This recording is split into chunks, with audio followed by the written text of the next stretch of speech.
सुरू करूया. गुरुर्ब्रह्मा गुरुर्विष्णू गुरुर्देव महेश्वरा गुरु साक्षात परब्रह्म तस्मै श्री गुरवे नमः. ब्रह्मानंदं परमसुखं केवलं ज्ञानमूर्ति द्वन्द्वातीतं गगनसदृशं तत्त्वमस्यादिलक्ष्यम् एकं नित्यं विमलमचलं सर्वधी साक्षिभूतं भावातीतं त्रिगुणरहितं सद्गुरुं तं नमामि. गणेश शारदा चैव सद्गुरु सज्जनस्तथा आराध्य दैवतं गुह्यं सर्वं मे रघुनन्दनः. मंगलाचरण आणि मंगलाचरणाचे अभंग असा आजचा आपला विषय आहे. प्रथम आपण मंगलाचरण म्हणजे काय, मंगलाचरण कशासाठी असतं तुम्हाला सगळ्यांना माहीतच असेल, पण तरी सुद्धा आपण परत एकदा त्याचा थोडासा आढावा घेऊया की, आणि नंतर मंगलाचरणाचे प्रकार आणि वेगवेगळ्या ग्रंथातील मंगलाचरण, वारकऱ्यांचं मंगलाचरण आणि तुकोबांचं मंगलाचरणाचे अभंग असं आज आपण अभ्यास करणार.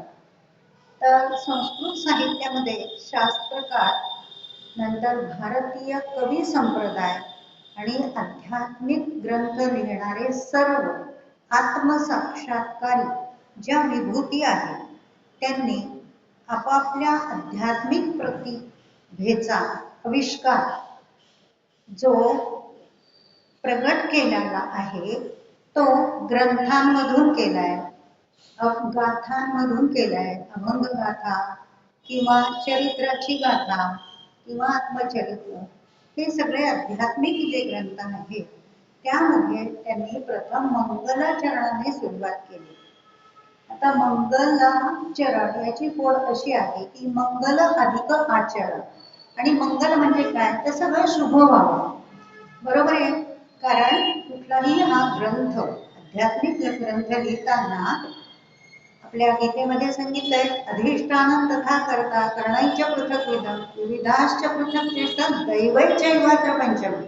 ते दैव बलवत्तर व्हावं, घेतलेला ग्रंथ पूर्णत्वाला जावा आणि विना खंडित होता, खंड त्यात पडू नये, तो सलग लिहिला जावा, शेवटपर्यंत पूर्णत्वाला जावा.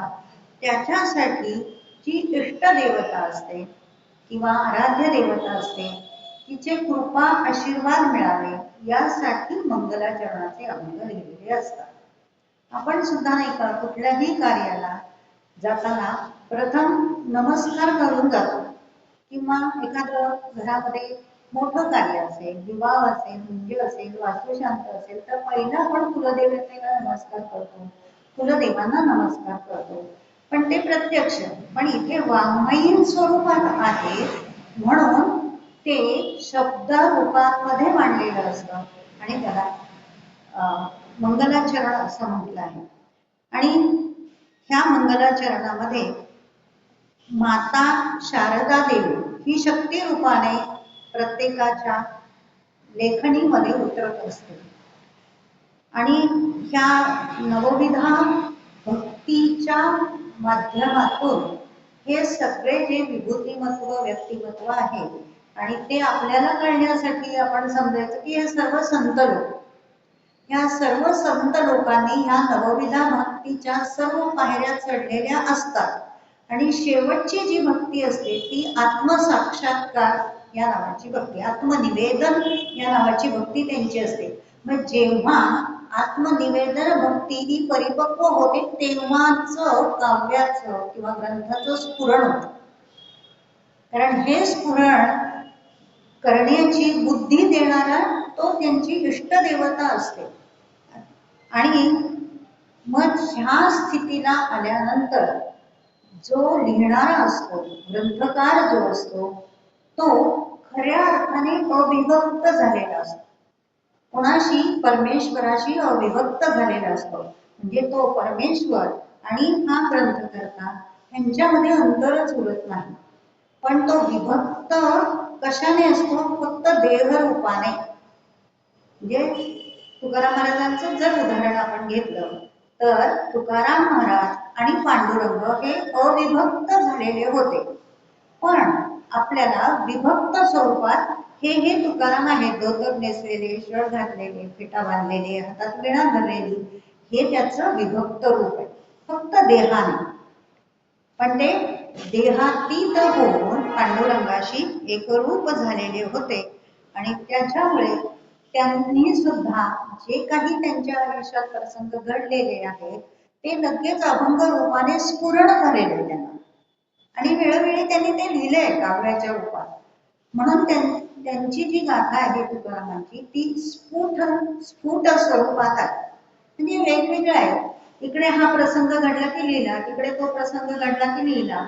मग त्यावेळेला ती भक्तीचे असतील किंवा पायकाचे अभंग आपण असं म्हणतो, नाटाचे अभंग, असे वेगवेगळे अभंगाचे प्रकार आहेत. आणि मग त्यांच्या एखाद्या शिष्याने ते अभंग एकत्र केले, त्यातली सुरुवातीचे अभंग कुठले घ्यावे, त्याचे मंगलाचरणाचे अभंग म्हणून त्याला वेगळं केलं आणि असे प्रकार केले त्याचे. अशी ही तुकारामांची गाथा तयार झालेली आहे. इतर ग्रंथकर्त्यांच्या दृष्टीने तुकाराम महाराज काही गाथा लिहायला बसलेले नव्हते. इतर ग्रंथकार लिहायला बसले की हे आता मला लिहायचे. माऊली ज्ञानेश्वर हे नेवाश्यांना गीतेवर टीका करण्यासाठी, टीका म्हणजे त्याचं भाष्य करण्यासाठी लिहायला बसले होते, म्हणजे ते ग्रंथकार झाले. पण तुकाराम महाराजांचं तसं नव्हतं, ते जसं त्यांना प्रसंग येईल तसं तसं ते लिहित होते. आणि या ग्रंथाची सुरुवात मंगलाचरणाने का, तर ह्या सगळ्यांच्या मध्ये एकच भाव असतो, इदम न मम, हे माझं नाहीच आहे, हे त्या ईश्वराचं आहे, माझ्या सद्गुरूंचं आहे. हा भाव त्यांना तिथे व्यतीत करायचा असतो. बरं, समजा ते तसं नसतंच केलं तर पुढचे जे लोक आहेत, जे ते वाचणारे, त्याचा अभ्यास करणारे किंवा तशा टाईपचा ग्रंथ लिहिणारे, त्यांना हा आदर्शच मिळणार नाही. इष्ट देवतेला प्रथम प्रसन्न करायचं असतं. इदम न मम ही भावना निर्माण व्हायला लागते. हे पुढच्या लोकांना कसं कळणार? त्यासाठी पण हे मंगलाचरणाचे अभंग लिहिलेले असतात. आणि हा भाव तिथे स्पष्ट लिहिलेला असतो, पूर्णत्वाला जाणं. आणि आणखी एक भाव असतो, विद्या विनयेन शोभते. कारण त्यांच्याकडे विद्येचा साठा भरपूर असतो, पण त्याला विनय असेल तर त्याला दर्जा येईल ना. त्याच्यात अहंकाराची भाषा असेल तर त्याला दर्जा येणार नाही, ते वाचणार पण नाही, आपल्यासारखे भक्त वाचणार नाही. आणि ग्रंथपूर्तीनंतर तो ग्रंथ वाचक, अभ्यासक, पठणकर्ता, श्रोता, प्रेक्षक या सगळ्यांनाच तो ग्रंथ कल्याणकारक व्हावा ही भावना त्या ग्रंथकर्त्यांमध्ये असते, असायलाच हवी, असतेच. कारण त्यांचं सगळं जीवन जनकल्याणासाठी त्यांनी अर्पण केलेलं असतं. आणि तुकाराम महाराजांनी तर फक्त ते तसं नाही केलेलं, त्यांनी प्रपंचातून अनुभव घेऊन घेऊन ते व्यतीत केलेलं आहे. ज्या ज्या कोणाच्या हाती तो ग्रंथ पडेल त्या सर्वांनाच शांतता, स्थिरता आणि त्याच्यातलं त्यांनी अनुकरण करून आपलं जीवन स्थिर करून घ्यावं, त्याच्यातले जे तत्व सांगितले आहेत त्याचं आचरण करावं, हा उद्देश असतो.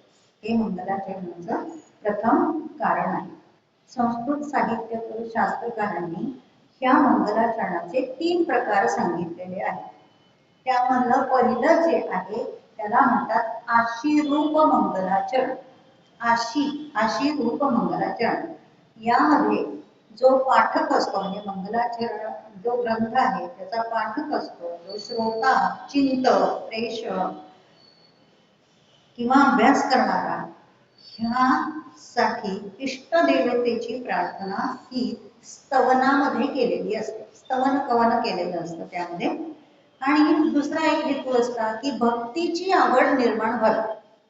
जो कोणी हा ग्रंथ वाचेल त्याला भक्तीची आवड निर्माण व्हावी हा मूळ हेतू असतो.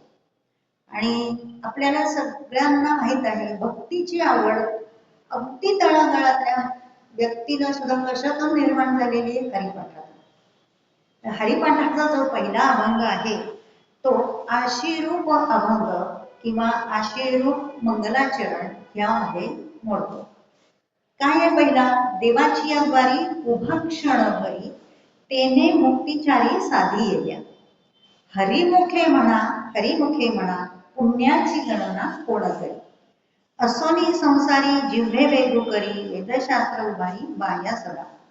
ज्ञानदेव म्हणे व्यासांची आपुणे द्वारकेचे राणे पांडवा हरी. हे आपल्याला माहीत असतं. हरिपाठाचा अभंग जनरली सगळ्यांना हरिपाठाचे अभंग माहीत असतात, पाठ असतात. पण माऊलींची हे जे पहिला अभंग आहे हा वारकऱ्यांसाठी संध्येचा अभंग आहे. जसं आपण देवाची पूजा करताना पहिली संध्या करतो आणि मग देवाच्या पूजेला लागतो. वारकरी म्हणजे जास्त करून शेतकरी, त्यांना कुठे पूजा अर्चा, त्यांच्या शेतात जायचे, कष्ट करायचे, हीच त्यांची पूजा.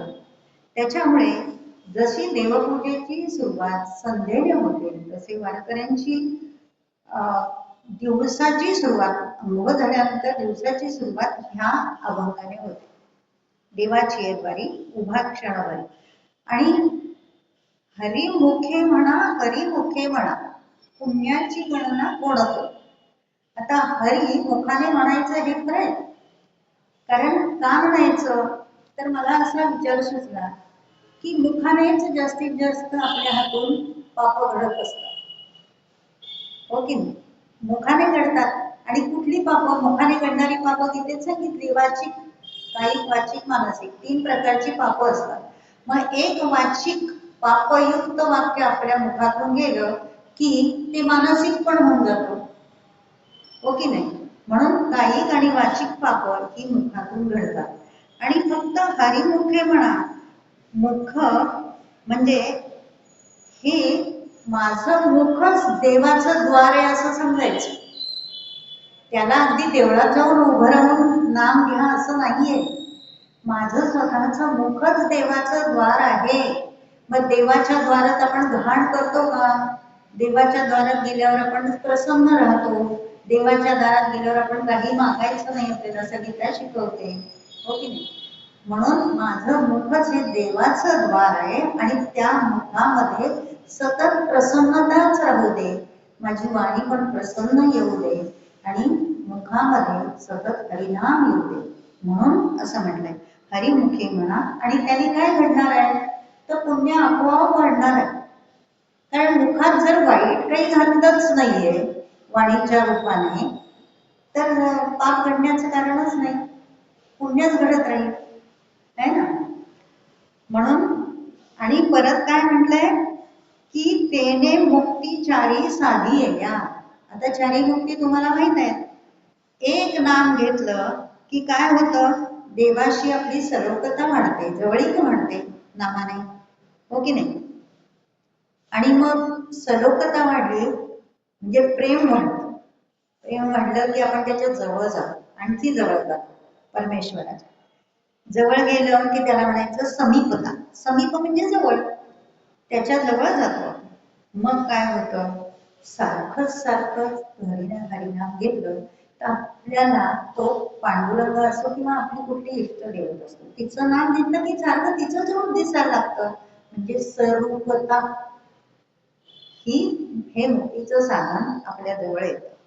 आणि नंतर मग इतकं नाम आपल्या मुखात बसतं की श्वासागणित नाम घेतलं की ती मूर्तीच डोळ्यासमोर येते. सयुज्यता जोडलं जातं आपण भगवंताशी, अंतःकरणापासून जोडलं जातो. म्हणून इथे म्हटलंय तेने मुक्ती चारी साधी. चारी मुक्ती आपोआप साधल्या जातात एक हरीचं नाम घेतलं.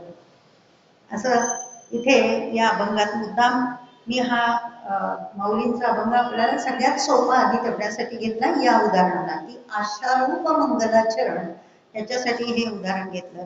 आणि नामाची गोडी लागावी हे वेदशास्त्रांनी सुद्धा आपल्याला सांगितलेलं आहे. सर्व वेदशास्त्रांमध्ये हेच सांगितलेलं आहे की नामाची गोडी जर लागायची असेल तर आपल्या मुखात नाम पाहिजे, ते कंठापर्यंत गेलं पाहिजे.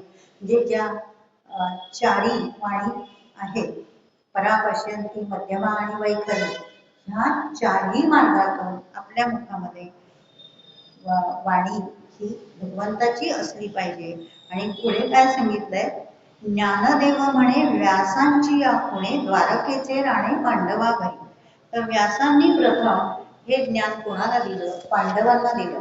पांडवांनी हरिमुख किंवा हरीची भक्ती केली आणि त्यामुळे स्वतः भगवंत, स्वतः कृष्ण यांच्या घरी आलेले. अशा आशारूपी मंगल चरणाचं आणखी एक उदाहरण म्हणजे अवधूत गीतेमध्ये पहिलाच जो श्लोक आहे त्यामध्ये ब्रह्मतत्व हे मंगल असतं. ब्रह्मतत्व हे अव्यय आहे, निराकार आहे, भेदरहित आहे आणि ईश्वर कृपेमुळेच माणसाच्या ठिकाणी अद्वैताची भावना निर्माण होते असे सांगणारा श्लोक हा अवधूत गीतेतला पहिला श्लोक आहे. त्यामधून वाचकाला, श्रोत्याला, पाठकाला अद्वैत तत्वज्ञान जाणून घेण्याची जिज्ञासा निर्माण होते. आता भेदरहित, अव्यय आहे, निराकार आहे, आपण सगळे कसे आहोत त्याच्या विरुद्ध आहोत, हो की नाही? पण आपल्या सगळ्यांमध्ये ते तत्व आहे. अव्यय तत्व आपल्यामध्ये आहे, म्हणजे आत्म्याचं तत्व आहे. ते मंगलकारक तत्व हे भगवंताचंच आहे, तेही आपल्यात आहे.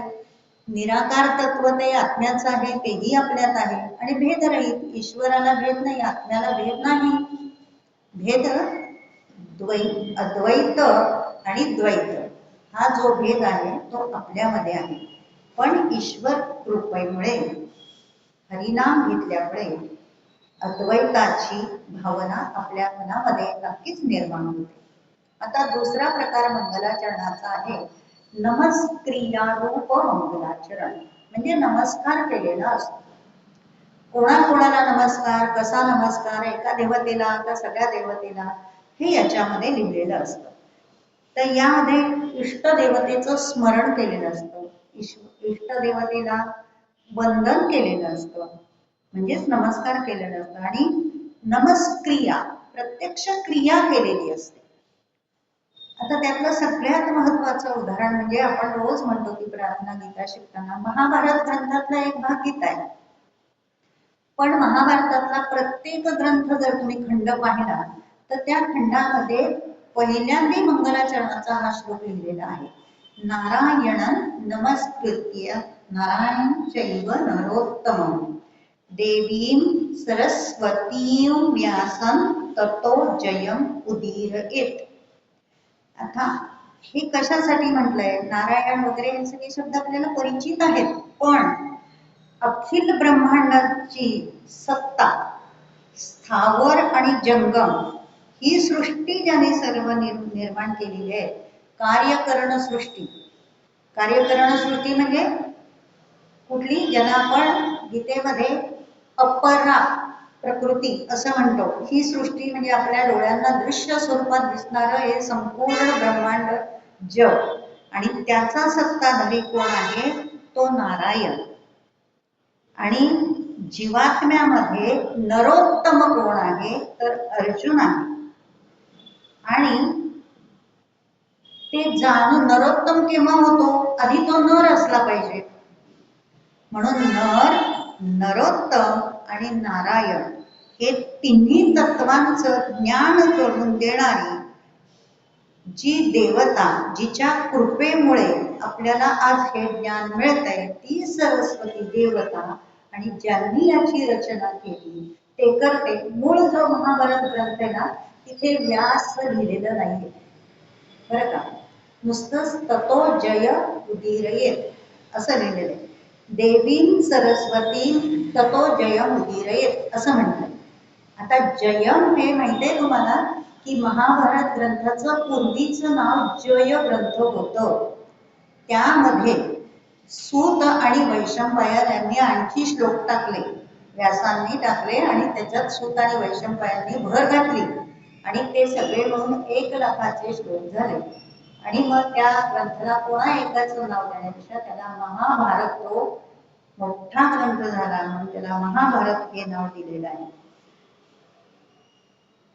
आता महाभारत ग्रंथामध्ये इष्ट देवता परमात्मा आहे आणि चित उचित आभास यामुळे प्रत्ययाला येणारी जी देवता आहे ती परमात्मा आहे. आणि ती कोणाला प्रत्ययाला येते? तर जीवात्म्याला प्रत्ययाला येते. म्हणून सच्चिदानंद घन परमात्म्याचं रूप हे जेव्हा सगुण साकारामध्ये आलं आणि ज्या नरोत्तमाला त्याचा साक्षात्कार झाला तो कोणामुळे? तर त्या सरस्वती देवीची शक्ती आणि साधकाची भक्ती याच्यामुळे झाला. आणि त्यामुळे ते प्रगट झालं काव्याच्या रूपात. महाभारत एक महाकाव्य आहे असं म्हटलं जातं. ते काव्याच्या रूपात प्रगट झालं म्हणून तिला नमस्कार हा मंगलाचरणाचा महाभारतातला पहिला श्लोक. कुठलाही 18ही खंडातला कुठलाही तुम्ही खंड काढा महाभारताचा, त्याच्यामध्ये पहिला श्लोक हाच लिहिलेला आहे.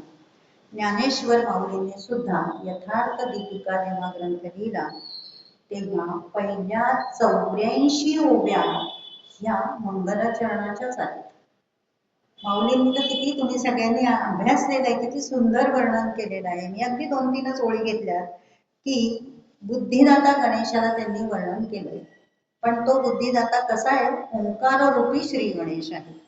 आणि सगळे वेद हे त्या गणेशाचे सगुण साकार आणि अलंकार रूपी मूर्ती आहे असं वर्णन केलेलं आहे. आणि स्मृती वचन ही हे त्याचे अवयव आहेत. त्या वाङ्मयीन स्वरूपातल्या गणेशाचे स्मृती हे अवयव आहेत आणि 18 पुराण हे त्याचे अलंकार. त्याला घातलेले तलम वस्त्र म्हणजे परमात्म्याचं शब्दांनी केलेलं जे वर्णन आहे ते त्याला घातलेलं वस्त्र आहे त्या गणेशाचं. आणि ओंकार गणेशाच्या पायातील घागऱ्या ज्या आहेत ते म्हणजे त्या ओव्यांचे अर्थ आहेत. एवढेच नाही तर गीतेतील जी तत्व आहेत ते त्या घागऱ्यातील बसवलेले रत्न आहेत. काय सुंदर वर्णन केलंय ना की ते रत्न आहेत. आणि गणेशाच्या अंगावरचे कोवळं म्हणजे श्रुतिवचन आहे. हे बघा, स्मृती आणि स्मृती असं आपण म्हणतो की नाही, श्रुती स्मृती पुराण, तर हे त्याचे वचन आहे. माऊलींनी आपले गुरु निवृत्तीनाथांना तर चिंतामणीचा रूपक दिलाय की सगळ्या मनातल्या इच्छा पूर्ण करणारा असा तो चिंतामणी. आणि अमृत रसाचं सेवन हे कोणामुळे घडलंय? तर माझ्या गुरूंमुळे घडलंय अशा शब्दात माऊली ग्रंथाचं वर्णन करतात. म्हणजे सुरुवातीच्या 84 ओव्या त्या सगळ्या मंगलाचरणाच्या आहेत. आणि महाभारत ग्रंथ म्हणजे हा सर्व ग्रंथांचा राजा आहे असं माऊली म्हणतात. मत्स्य पुराणात देखील शंकराचं मंगलाचरण केलेलं आहे. भगवंताच्या मुखातून आलेल्या श्रुती वचनांमुळे केवळ ध्वनीने अमंगलाचा नाश व्हावा अशी प्रार्थना त्या मत्स्य पुराणामध्ये शंकराच्या मंगलाचरणामध्ये केलेली आहे. नाथ भागवतामध्ये सुद्धा मंगलाचरणाचे वर्णन करताना नाथांनी गणेशाची सर्व नावं घेतली आहेत. लंबोदर, विघ्नहर्ता, गजानन, गणराज.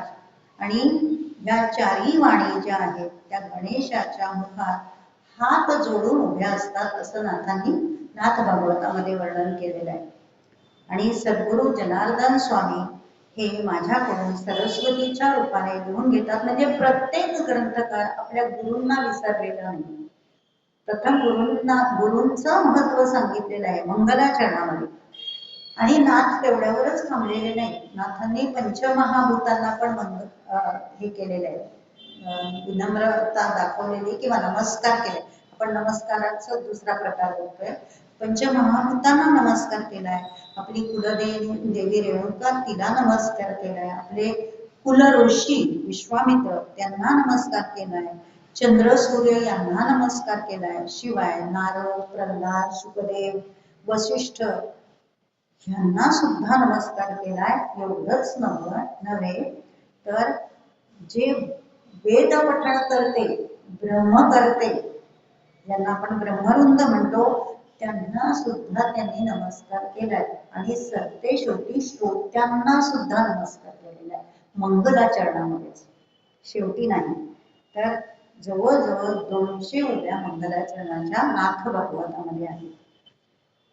अशा आणि आपल्याला दासबोधामध्ये पण पाहायला मिळेल समर्थांचे जवळजवळ पहिल्या 10 समासामध्ये 8 समास हे मंगलाचरणाचेच आहेत.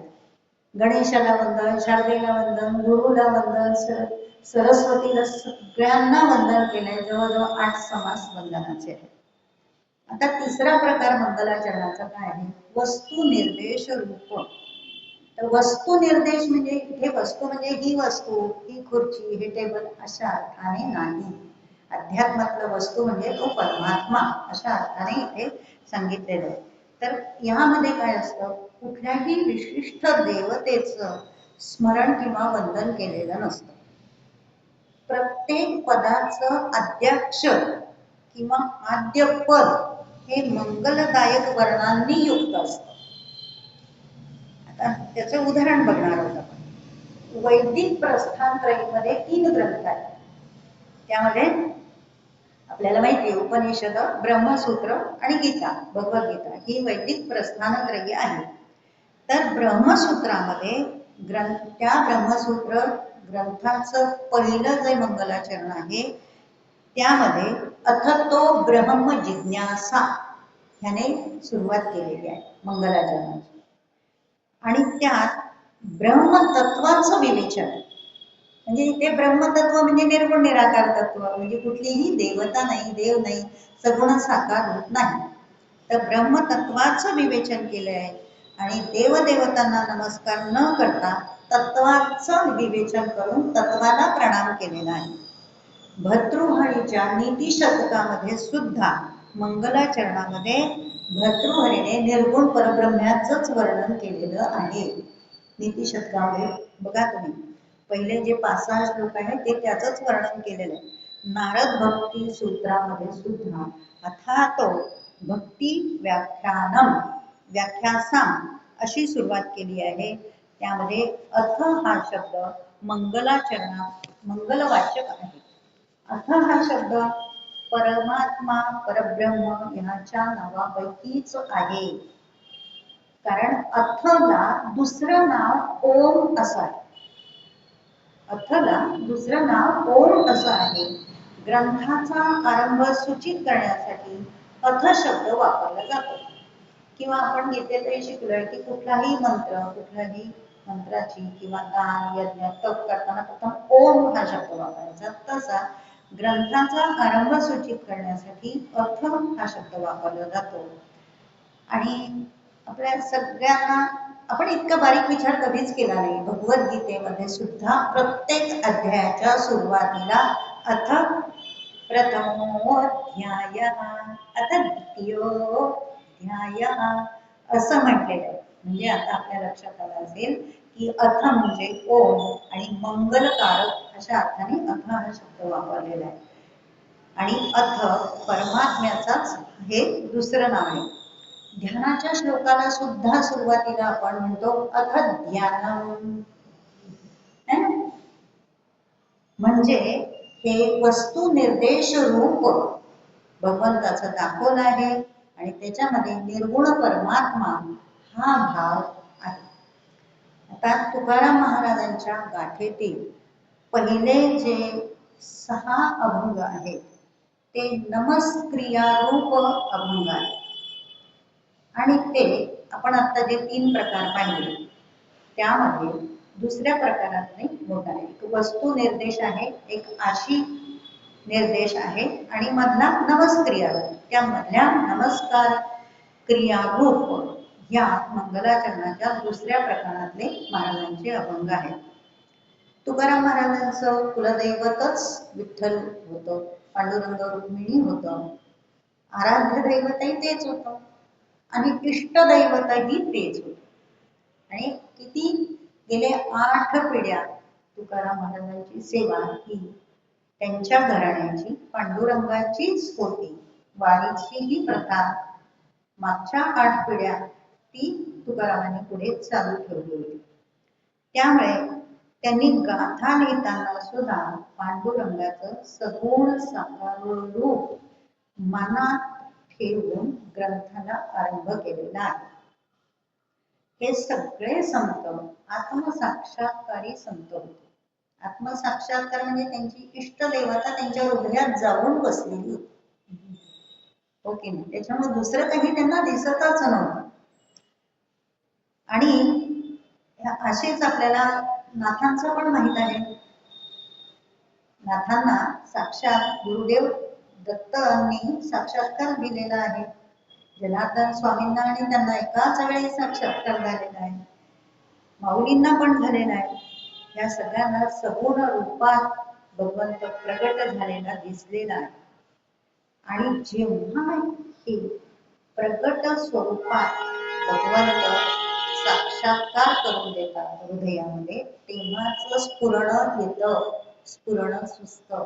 तेव्हा आपोआप त्रिगुणत्रयमूर्ती दत्तहारांना हे स्फुरण झालेली आरती आहे एकनाथ महाराजांना. त्याच्यामुळे सगुण रूपातच जेव्हा दर्शन होतं तेव्हा काव्य स्फुरण होतं. आणि आता आपण तुकाराम महाराजांचे अभंग बघूया.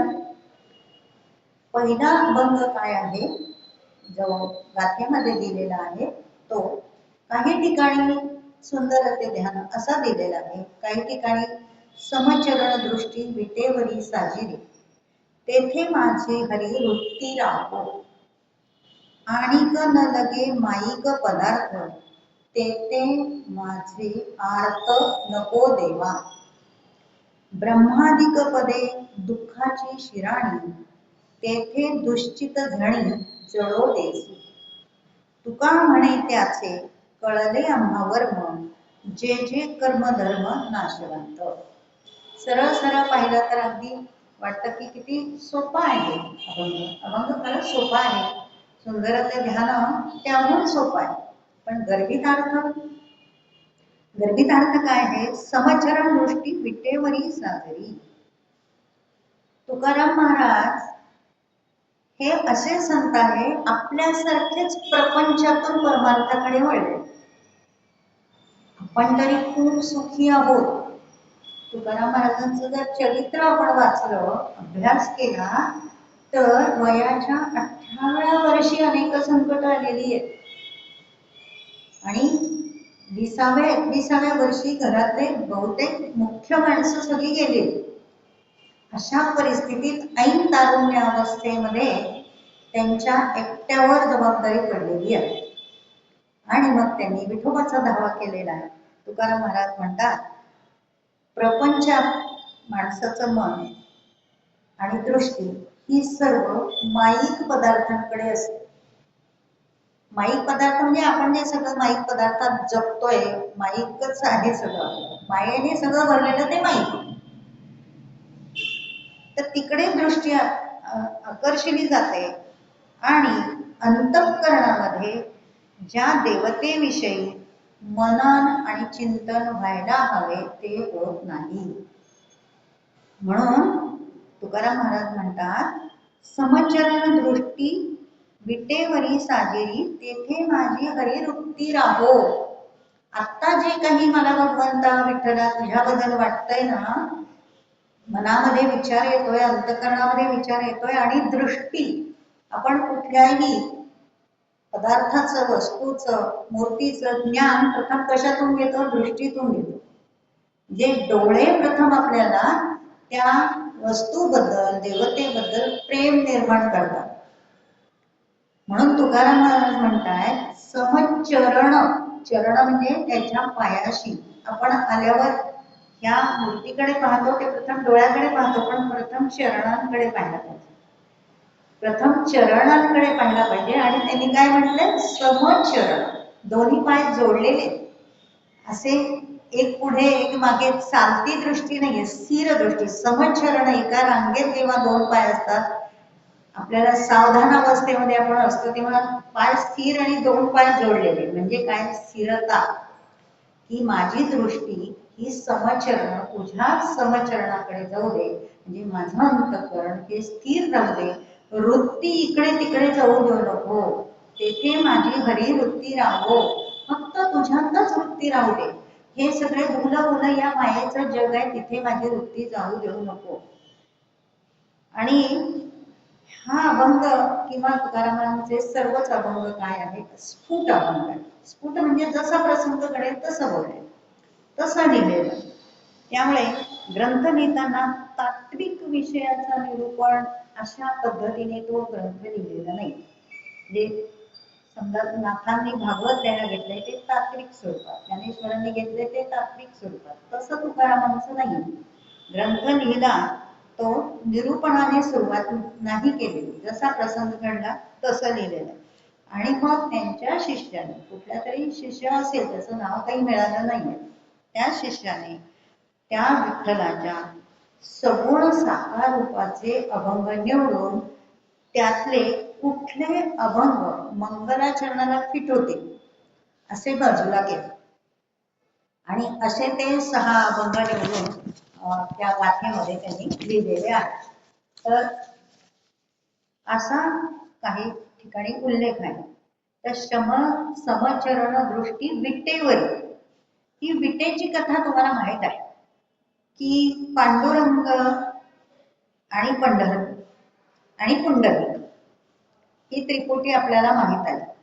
तर पंढरपूर एवढंच पांडुरंगाचं अस्तित्व मर्यादित नाही. तर पांडुरंग हा पुंडलिकासाठी आलेला आहे पंढरपूरला. मग तो कुठे होता?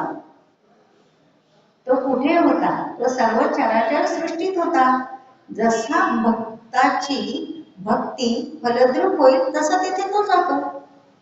नाथांच्या पैठणला नाही का गेला?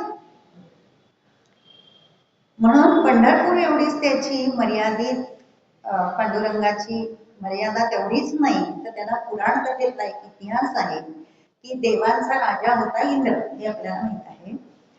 इंद्राचा शत्रू हा वृत्रासूर होता.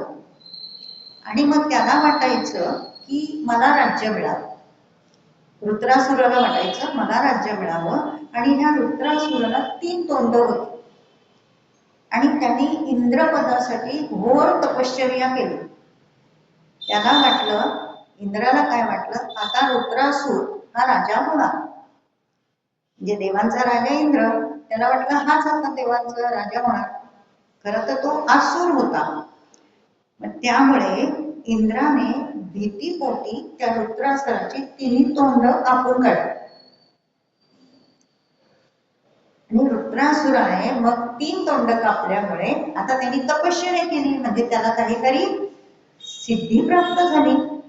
म्हणून त्याने इंद्राला शाप दिला की तू दिंडीर वनामध्ये वीट होऊन पडशील. असा शाप दिला. इंद्राला ह्या गोष्टीचा खूप शोक झाला. आता कोणालाही शोक झाला की कोणाकडे जातात? विष्णूकडे जातात. अर्जुनाला शोक झाला, अर्जुन गेला कृष्णाकडे, विष्णूकडेच गेला. कारण माहिती असतं की तेच एकमेव आहे की ते शोक घालवतात. मग दिंडीर वनात वीट होऊन पडशील, हे हा शाप कोणाला दिला? इंद्राला दिला. इंद्राला त्याचा शोक झाला. तो विष्णूकडे गेला आणि विष्णूंनी मग त्याला अभिवचन दिले काय की मी पुंडलिकाच्या आश्रमात येईन तेव्हा तुझा उद्धार करेन. पुंडलिकाच्या आश्रमात येईन तेव्हा तुझा उद्धार करेन. आणि हा पुंडलिक कोण होता? आई वडिलांचा परमभक्त होता. सतत आई वडिलांची सेवा करत होता. त्याला आई वडील म्हणजेच आपले देव वाटत होते. देव वाटत होते म्हणजे देवच असायला पाहिजे, देवच समजायला हवेत आई वडील म्हणजे. आणि पुंडलिक ते तसं करत होता, त्याचं कर्तव्य. आई वडिलांची सेवा करत होता, ते त्याचं परमदैवत होतं. ती सेवा पाहून भगवंतच पुंडलिकाला भेटायला आले. आणि पुंडलिक तेव्हा भगवंतांना म्हणाला की मी आई वडिलांची सेवा करतोय, मी काही उठून तुमच्या दर्शनाला येऊ शकत नाहीये. मग माझ्या आई वडिलांच्या सेवेमध्ये त्याच्यामुळे खंड पडेल. म्हणून त्याने काय केलं, एक वीट भगवंताकडे फेकली आणि त्यावर पांडुरंग उभे राहिले. अशी ती विटेची कथा आहे. अनन्य भक्ती असली की त्या भक्ताला भगवंत स्वतः भेटायला येतात हे याच्यावरून कळतं. विटेची कथा इतिहास आपण पाहिला आणि दुसरा एक विटेचा अर्थ आहे की ती वीट आपण घर बांधताना सुद्धा विटांचा वापर करतात. म्हणजे काय, स्थिरता, भक्कमपणा त्या विटेमध्ये हा गुण आहे. तर पुंडलिकाने जी वीट फेकली पांडुरंगासाठी, ते कशाचं प्रतीक आहे, स्थिरतेचं प्रतीक आहे. एका विटेवर पांडुरंग उभा राहिला याचा अर्थ हो हा चराचरात असला तरी तो स्थिर आहे, तो प्रत्येकाच्या हृदयात आहे, तो मायेच्या जगतात नाही है ना. ते ते अद्वैत भक्तीचं प्रतीक आहे वीट म्हणजे. त्यावर पांडुरंग उभे राहिले आणि पुंडलिकाच्या भक्तीवरून आपल्याला त्या विटेचं महत्व कळलं. तुकाराम महाराज पांडुरंगाला हीच आळवणी करतात की माझी दृष्टी त्या विटेसारखी स्थिर राहू दे. आणि कशी, तर तुझे समचरण, म्हणजे माझी दृष्टी सुद्धा सम राहू दे तुझ्या चरणांकडे, ती मायेकडे जाऊ देऊ नको. माझं अंतःकरण तुझ्याच कडे राहू दे, इकडे तिकडे भरकटू देऊ नकोस. कारण पुढचं सांगतात ते काय की मला ब्रह्मलोक मिळू दे किंवा आणखी स्वर्गलोक मिळू दे, विष्णुलोक मिळू दे, तो मिळाला तरी पुन्हा पृथ्वीवरच यायचंय. तिथे सुख आहे पण ते सुख परम सुख नाहीये, कायमचं सुख नाहीये, ते सुद्धा दुःख देणारच आहे. म्हणजे स्वर्ग जरी मिळाला तरी स्वर्ग केव्हा मिळतो, पुण्यकर्म केल्यावर मिळतो. मग स्वर्गात गेलं तरी पुन्हा पृथ्वीवर यायचे आणि स्वर्गात सुद्धा सगळी सुख नाही, असा हेतू आहे तुकाराम महाराजांचा. आणि म्हणून इंद्रपद, राजपद मिळावं म्हणून यांनी तपश्चर्या केली. पण हे सगळं कुठलीही तपश्चर्या कुठल्याही हेतूने केली तरी ती दुःखकारकच होते. आपल्याला दशरथ राजाचं उदाहरण माहित आहे. म्हणून माझ्या हातून फक्त तुझ्या चरणाची सेवा घडू दे असे तुकाराम महाराज म्हणतात. आणि अशाच अर्थाचा सगुण रूप भक्तीचा मंगलाचरणाचा अजून एक अभंग, 6 अभंगापैकी पुढचा अभंग आहे. सदा माझे डोळे जळो तुझी मोती, रखुमाईच्या पती सोयर्या, गोड तुझे रूप गोड तुझे नाम, देई मज प्रेम सर्व काळ, विठो माऊले हाची वर देई, संचोरुनी राही हृदयामध्ये, तुका म्हणे काही न मागे आणिक, तुझे पायी सुख सर्व आहे. म्हणजे पुन्हा दृष्टीचाच उल्लेख केलाय तुकाराम महाराजांनी. मी जसं म्हटलं की प्रथम आपल्याला प्रेम कुठून जडतं, तर दृष्टीतून जडतं. म्हणून सदा माझे डोळे जडो तुझी मूर्ती असं महाराज म्हणतात. तुकाराम महाराजांची याच्यातून आपल्याला नारद भक्ती सूत्रातली रूपासक्ती नावाची भक्ती दिसून येते. नारद भक्ती सूत्राची 11 सूत्र आहेत, त्यामधली रूपासक्ती. आपल्या नवविधा भक्ती ज्या आहेत त्याला फक्त नामस्मरण, श्रवण, पूजन, अर्चन, दास्य, सख्य अशी नावं आहेत. पण नारद भक्ती सूत्रामध्ये पुढे आसक्ती हा शब्द जोडलेला आहे. तर त्यामधली रूपासक्ती म्हणजे खरी भक्तीच, प्रकार भक्तीचाच आहे, पण ते रूप पाहून वारंवार वारंवार रूप पाहून त्या मूर्तीबद्दल त्या देवतेबद्दल प्रेम निर्माण होतं. आपल्या सर्वांची बहुतेक रूपासक्तीच असते नाही का. कुलदेवीचं सुद्धा दर्शन घेतलं तर आपण वारंवार वारंवार देवीचं मुखाकडे बघतो, ओके. म्हणून ही नारद भक्ती सूत्रातली रूपासक्ती या भक्तीचं रूप प्रगट होताना दिसतं. भगवंताचं रूप तुकाराम महाराजांना एवढं सुंदर दिसतंय की ते रूप डोळ्यांच्या या करांमधून ढळूच नये असं महाराज म्हणतात. आणि माझ्या डोळ्यात तुझीच मूर्ती सतत खिळून राहू. आता त्याचं सगळ्यात चांगलं उदाहरण म्हणजे तांबूल बाळ असतं आणि ती आई अत्यंत प्रेम करते त्या तान्हल्या बाळावर आणि त्याची दृष्टी सतत त्याच्यावर असते. ती झोपली तरी तिच्या डोळ्यासमोर ते बाळच असतं. अगदी तोच दृष्टांत मला इथे द्यावासा वाटतो की तुकाराम महाराजांना सुद्धा तसंच वाटतं आणि त्यातून त्यांच्या अंतःकरणाची भगवंताशी झालेली एकरूपता. आई हा शब्दच तसा आहे, आत्मा आणि ईश्वर, हो की नाही. हल्ली मम्मी म्हणतात पण ते किती चुकीचं आहे. आत्मा, आई ही आत्मा असते, बाळ हे ईश्वर स्वरूप असतं. आई ह्या शब्दात तशी तुकाराम महाराजांची दृष्टी सतत त्या विठू माऊलीवर आणि रुक्मिणीचा पती असं म्हटलंय. म्हणजे दोघांचं, लक्ष्मी आणि विष्णू दोघांचाही उल्लेख तिथे केलेला आहे. अशी एकरूपता दिसून येते. विठ्ठलाचं रूप तुकाराम महाराजांना कसं दिसतंय? गोड दिसतंय. आता गोड शब्दाच्या अनेक छटा. जर आपल्या दृष्टीने विषय यातून विचार केला तर शब्दांनी गोड, चवीनी गोड, शब्द, स्पर्श, रस, आपल्याला पदार्थाचा वास सुद्धा गोड येतो, हो की नाही. म्हणजे गंध, अशा विषयांचे सर्व भाव या शब्दातून प्रगट होतात. आणि पहिलं काय म्हणले? माया, मायेच्या पलीकडे तू मला दिसू दे. हे माया आणि ह्या विषयांचा संबंध असतो. मग तो भाव जो आहे तो गोड आहे, तो अंतःकरणाचा भाव आहे, तो विषयांच्या पलीकडे गेलेला भाव आहे. म्हणून त्याचं रूप कसं दिसतंय? गोड दिसतंय, गोड दिसतंय. वात्सल्य भक्ती सुद्धा त्याच्यातून दिसून येते, सख्य भक्ती सुद्धा दिसून येते. तुकाराम महाराज विठ्ठलापुढे भौतिक प्रपंचातील कोणतीही मागणी करत नाही. भौतिक प्रपंचाला ते कंटाळेत असं नाही, उलट भौतिक प्रपंचात आलेल्या संकटामुळे बरं झालं आम्ही देवाच्याकडे ओढला गेलो असं म्हणतायत. म्हणजे किती सकारात्मक दृष्टिकोन तुकाराम महाराजांचा आहे, हो की नाही. आपल्याला हे अगदी ज्ञान घेण्यासारखं महाराजांच्या चरित्रातून सकारात्मक दृष्टिकोन. दुःख करत बसायचं नाही. आपण सामान्य लोक काय करतो? प्रापंचिक लोक देवापुढे गेलं की सतत काहीतरी मागत असतो, हे द्या ते द्या. पण असं नाही म्हणत की नाही तुकारामांसारखा अभंग आपल्यालाही सुचायला हरकत नाही, हो की नाही. महाराजांना कळलंय प्रपंचातलं काही मागितलं तरी शेवटी दुःखच आहे, म्हणून मला तुम्ही तुमच्या अंतःकरणात राहू द्या असं तुकाराम महाराज म्हणतात.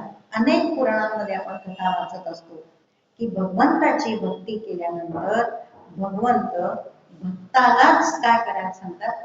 वर मागायला सांगतात. तू माझी एवढी भक्ती, कारण ते ऋणात राहतात ना, भगवंत नेहमी भक्ताच्या ऋणात राहतात. मग ऋण कधी कसं फेडायचं? तर त्याला काहीतरी वर देऊन फेडायचं, असंच असतं. वर मागायला सांगतात. वट सावित्रीच्या कथेमध्ये काय आहे? 3 वर मागितले होते, हो की नाही. तर 3 वरापैकी सत्यवानाला प्राण द्यावं असा वर सावित्रीने मागितला. पण तुकाराम महाराज मागणी वर मागताय काय? तुम्ही माझ्या हृदयात सदैव राहावं हा वर मागताय. त्यामुळे मला सगळी सुख प्राप्त होती. सगळी सुख म्हणजे कुठली? आता मुक्तीपर्यंतची सुख. कारण त्यांनी विष्णू लोकांना, ब्रह्मलोकांना, स्वर्गलोकापर्यंत गेलं तरी सुख मिळणार नाहीये असं आधीच सांगितलेलं आहे. म्हणजे मुक्तीचं सुख मला मिळेल म्हणून तुम्ही माझ्या हृदयात सतत राहावं असा वर मागितलाय. आणि हीच सर्वश्रेष्ठ भक्ती आहे. म्हणून नारद भक्ती सूत्रामध्ये सुद्धा प्रेमस्वरूप भक्ती या भक्ती सूत्रात सातु अस्मिन प्रेमरूपा, प्रेमस्वरूपा हे भक्तीचं 3रं सूत्र सांगितलंय. आणि ते ह्या तुकारामांच्या भक्तीतून आपल्याला दिसतं. तुकारामांचे इतर जे अभंग आहेत ते आपल्याला सगळ्यांना परिचित आहेत. माझं ते युट्यूबवर सुंदर ते ध्यान आणि तो दुसरा अभंग राजस सुकुमारा हे तुम्ही ऐका, तुम्हाला सापडलं तर ऐका तुम्ही. तर त्यामध्ये आणखी ह्या 2 अभंगाचं निरूपण केलंय म्हणून मी ते इथे घेतलेले नाहीये. पण तुकारामांचे आणखी उरलेले 4 आपण 2 अभंग बघितले, आणखी 4 अभंग आहेत. सुंदर, मी 2-2 ओळीच वाचणार आहे. सुंदर ते ध्यान उभे विटेवरी करतटावरी जोडून या. आणि दुसरा अभंग आहे राजस सुकुमार मदनाचा पुतळा रवी शशिकळा लोकलिया. इतका सुंदर दिसतोय विठोबा तुकारामांना की चंद्र आणि सूर्य सुद्धा त्याच्या पुढे फिके. ही तुलना केलेली आहे. कस्तुरी मळवट चंदनाची उटी रुळे माळकंठी वैजयंती. आणि तिसरा अभंग आहे, करकटावरे तुळशीच्या माळा ऐसे रूप डोळा गावी दे, ठेविले चरण दोन्ही विटेवरी ऐसे रूप हरी दावी डोळा. आणि चौथा अभंग आहे, तो मोठे मोठे अभंग आहेत, मी दोन दोन ओळी घेतल्या कारण वेळ पूर्ण नाही म्हणून. गरुडाचे पारिके कासे पितांबर सावळे मनोहर कै देखून, बरवया वरवंटा घनमेघ सावळा वैजयंती माळा गळा शोभे. एका अभंगामध्ये सुंदर ते ध्यानामध्ये कानामध्ये त्याच्या मकरकुंडल का आहे त्याची पण कथा आहे, ती त्या अभंगात सांगितली की का घातलाय.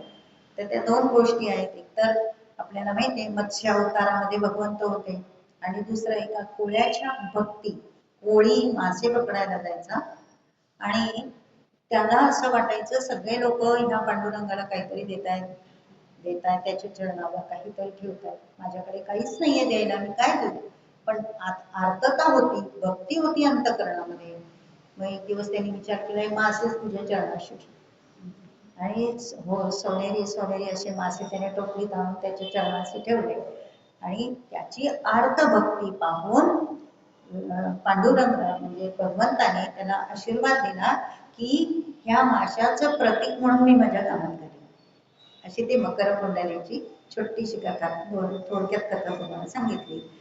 असा हे तुकारामांचे आणि इतर मंगलाचरणाचे अभंग आज पाहिले.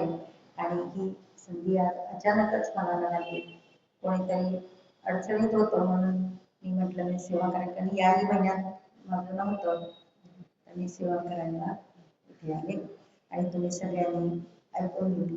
धन्यवाद.